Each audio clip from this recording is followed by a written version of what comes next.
자, 이제 컬러링을 하기 위한 준비가 끝났습니다. 그러면 이제 파밀리아 대성당을 컬러링 해보려고 하는데요. 일단 조색부터 해보려고 하는데요. 파밀리아 대성당의 색감은 무슨 색깔일까요? 딱 무슨 색이라고 말하기가 조금 애매한 색깔이에요. 이제 그럴 때는 내가 갖고 있는 팔레트에서 제일 비슷한 색깔, 아마 옐로우 오우커라는 색깔이 될 것 같습니다. 얘를 묻혀서 이제 비교를 해볼게요. 여기는 지금 자리가 없으니까 다른 낱장으로 보겠습니다. 일단 얘를 쓱 칠해봤더니 또 좀 지나치게 발랄하다. 그리고 조금 뭔가 다르다라는 느낌이 들죠? 약간 녹색 기운이 조금 가미가 된 것 같아요. 제가 볼 때는. 요 정도에서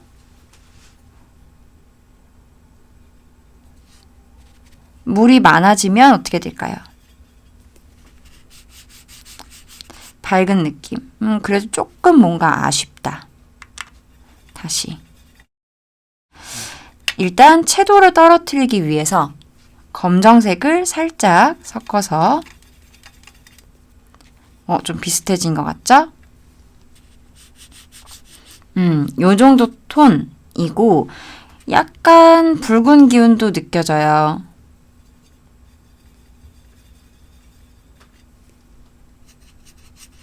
요 정도 어떨까 싶어요.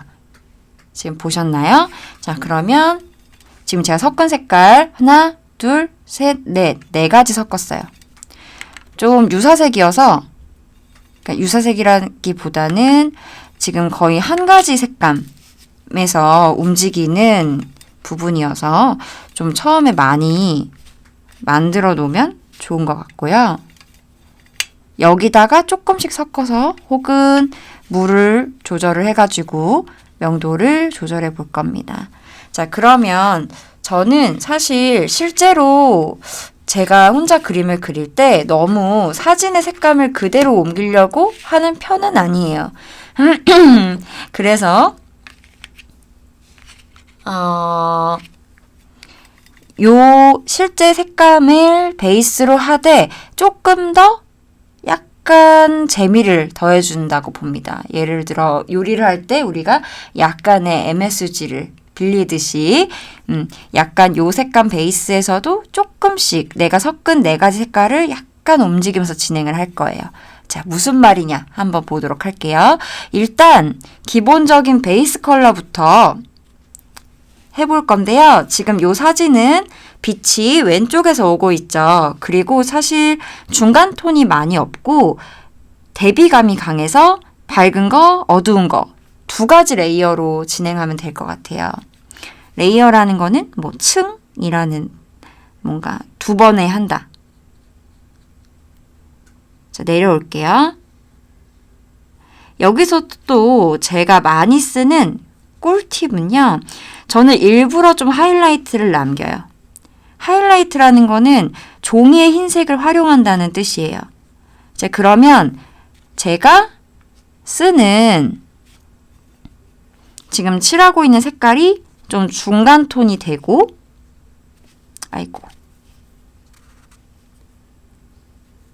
제가 쓰는 색감이 중간 톤이 되고 칠하지 않은 부분이 밝음이 되는 겁니다. 자, 이렇게 지금 삐끗한 거 보셨죠? 제가 수채화 지금 거의 얼마나 할게요? 세보지 않아서 정확하진 않지만 아마 중학생 때부터 했으니까 진짜 오래됐어요. 그런데도 삐끗한답니다. 여러분, 저를 보고 용기를 얻으세요. 자, 이렇게 칠하면서 팔레트에서는 한 가지 색상만 만들어 놨지만 칠할 때 조금씩 색깔을 이동하는 거예요. 자, 계속 보세요. 이렇게 칠하다가 슬쩍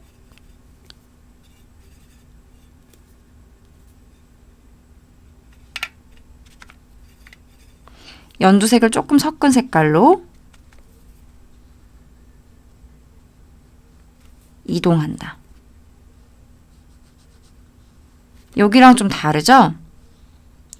얘는 이렇게 하는 거는 사진을 막 열심히 보는 게 아니에요.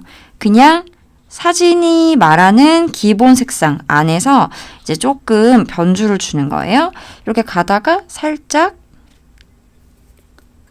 좀 붉은 기운도 집어넣고, 근데 제가 하이라이트 남기죠. 다시 계속 보세요. 칠하다가 조금 붉은 갈색 집어넣었다가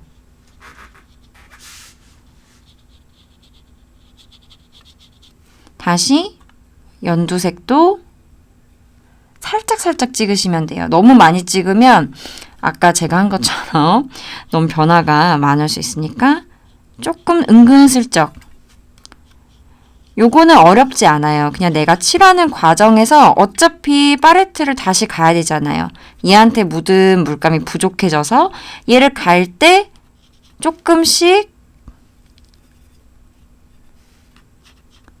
바꿔주는 거예요.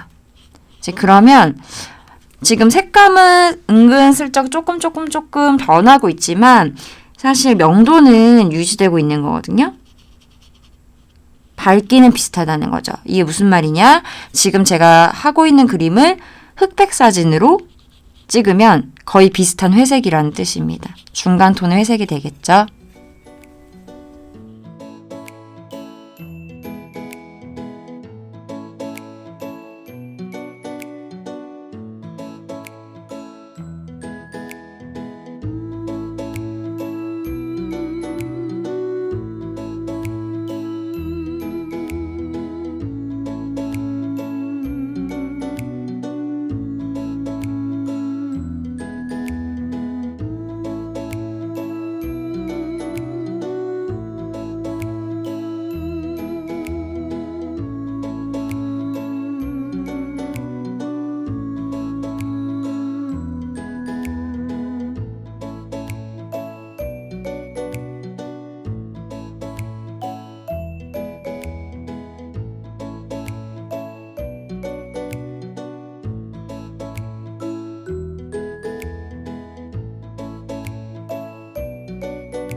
빛이 왼쪽에서 오니까 일부러 왼쪽 부분 살짝 일부러 비우면서 들어갔어요.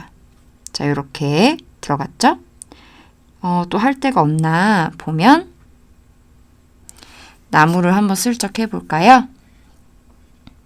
나무 지금 제법 면적이 넓으니까 물을 좀 많이 써야 될 것 같아요. 자, 그러면 나무는 한 방에 할게요. 가능하면. 밝은 거부터 시작하겠습니다. 색깔에다가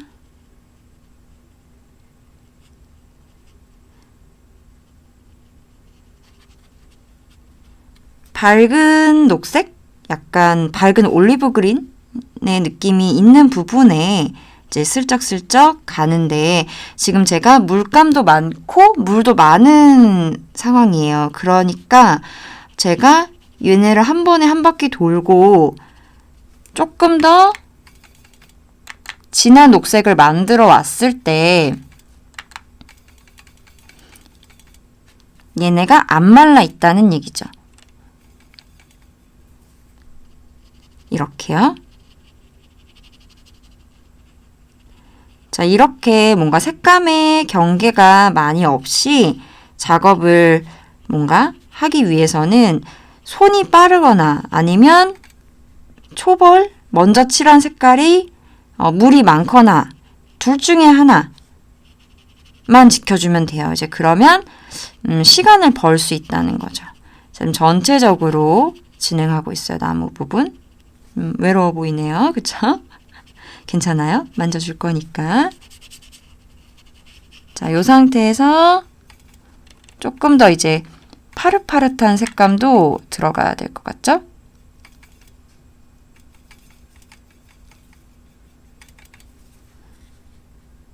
점점점. 어차피 밑에가 젖어 있을 때 이렇게 수채화를 쓰면 어차피 계획대로 안 됩니다. 이거는 우연적인 기법이기 때문에 이제 그래서 그냥 이 정도의 느낌으로. 얘는 지금 거의 말랐어요. 차이가 느껴지죠? 여기, 여기. 자, 그러면 그거를 그냥 전 데스티니로 받아들이고 터치가 남으면 남는 대로 뭔가 의도적으로 그냥 그렇게 한 것처럼 좀 작은 터치들을 살려주면서 번지면 번지는 대로. 제가 이렇게 말하는 이유는 뭐 어떻게 해도 그렇게 크게 상관이 없는 부분이기 때문이에요.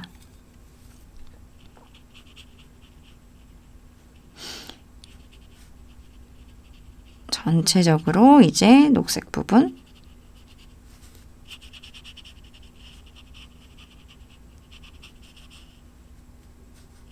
여기 돌 부분인데 칠했죠? 닦아내고. 자, 이럴 수도 있다. 저도 그렇다.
네, 요 정도 해봤습니다. 건물이 충분히 말랐을 것 같죠? 자, 그러면 다시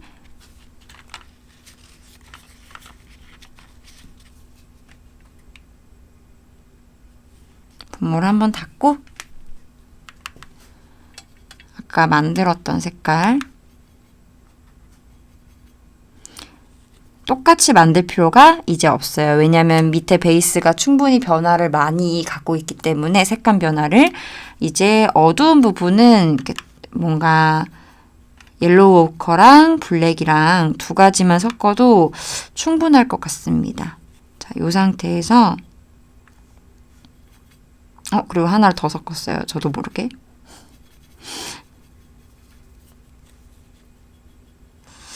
만들어 보았고요. 이제 어두운 부분을 표현을 해볼 거예요.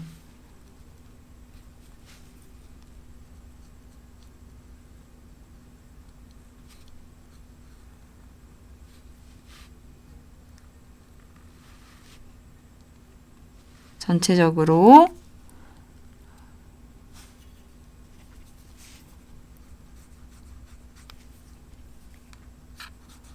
오른쪽이 어둡죠?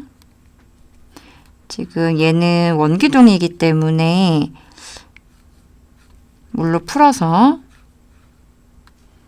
지금 어둠을 내줬고요. 여기 빼먹었죠? 지금 하면 되니까 살짝 좋아요. 자, 그 다음에 확실하게 어두운 부분들 두 가지를 만들어 놓는 게 낫겠네요.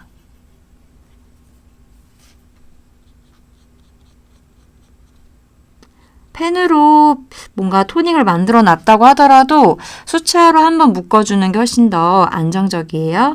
자, 여기서부터 이제 내려와서 이제 풍경을 보면서 뭔가 이렇게 시커먼 그림자 같은 애들이 있을 거예요. 걔네를 눈으로 쫓으면서 채워준다.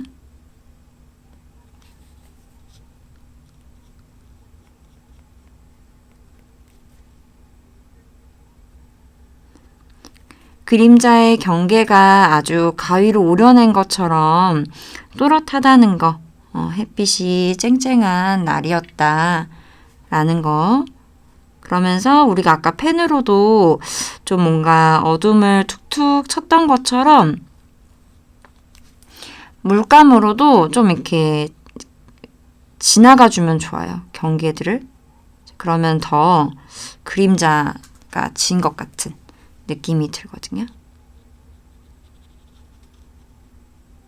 자, 여기도 슉슉 보이죠? 이게 울퉁불퉁한 건축물에 생기는 어두운 그림자니까 당연히 그림자의 쉐입도 울퉁불퉁한 거예요. 이 면을 따라서.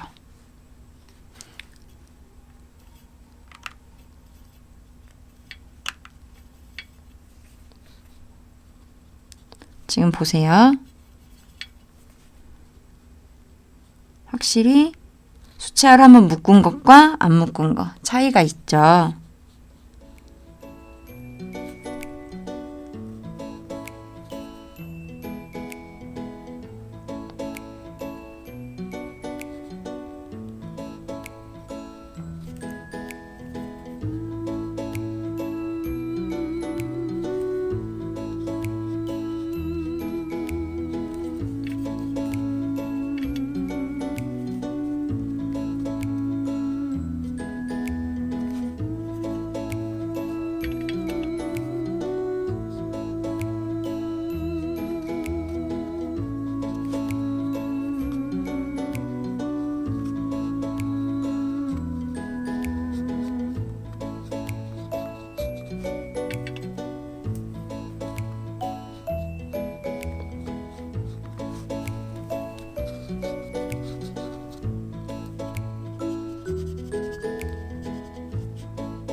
이 아랫부분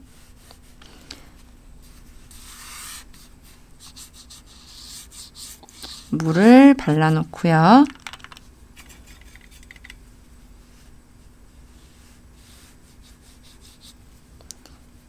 이렇게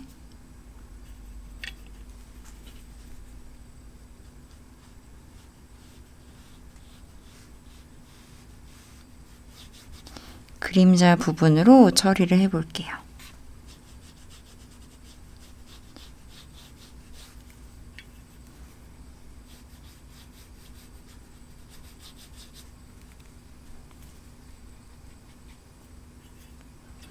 아무래도 밑에 물을 발라놨기 때문에 진짜 진하게 하려고 하면 좀 과하다 싶을 정도로 붓에 물감이 묻어 있어야만 됩니다.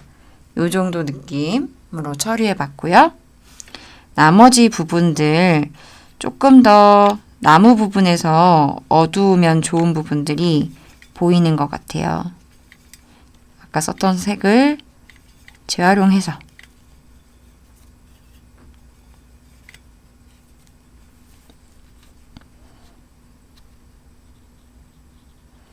이제 형태를 내줄 거거든요. 그림자의 형태. 어차피 거의 블랙에 가까우니까 그냥 기둥도 좀 칠해버리고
예쁜 울트라마린 군청색에다가 화이트 살짝 섞어서 자 이렇게 중간에 팔레트를 닦지 않으려고 이렇게 좁게 쓰고 있습니다. 자 그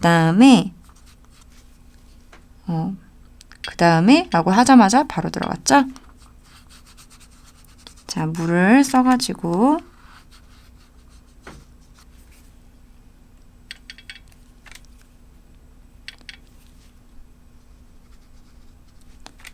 좀 전개해 나가는 식으로 한번 해보려고 해요. 자, 이렇게 했죠? 자, 그 다음에 거의 붓이 물감이 별로 없는, 거의 물만 있는 붓으로 이렇게 풀어서.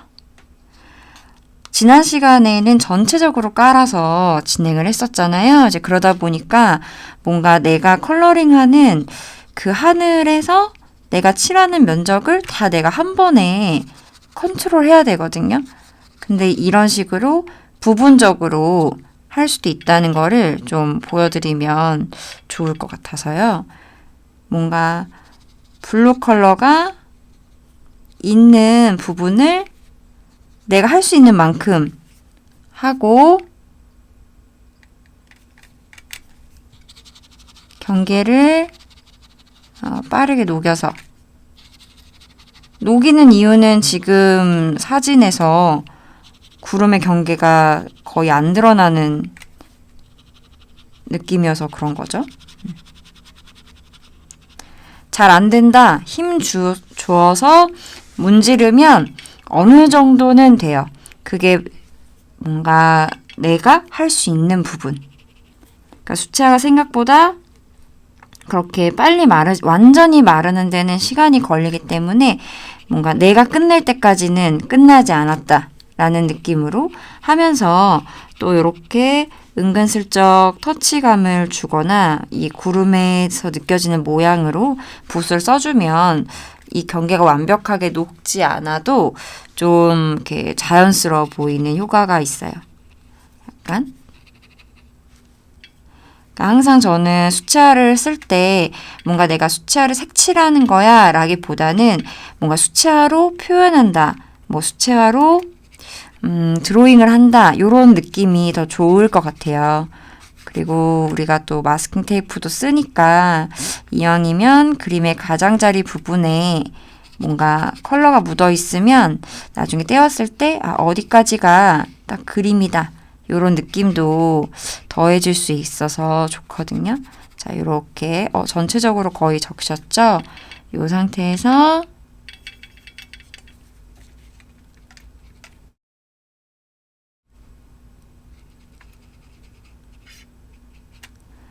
하늘이 이어져야 됩니다. 색감이 이렇게.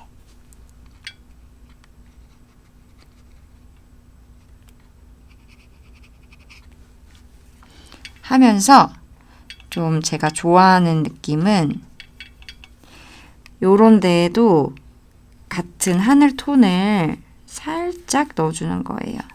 이제 그러면 뭔가 여기 유리창 같은데 여기에 하늘이 비친 것 같은 느낌이 드는 것 같거든요. 또 색깔 포인트도 되고요.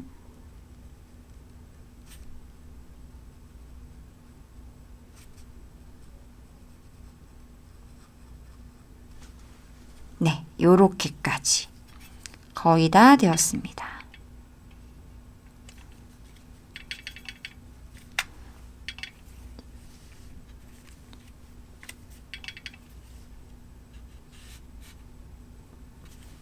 좀 애매하게 비어 보여서 자, 요렇게 이렇게 해서 오늘